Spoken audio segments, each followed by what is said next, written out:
आराम से आराम से।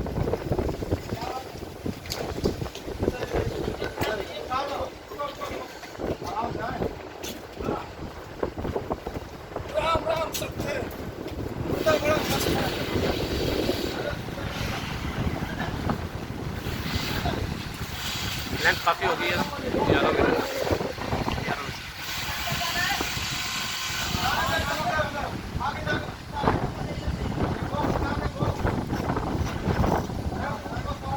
टूल बॉक्स आगे से उठाओ वो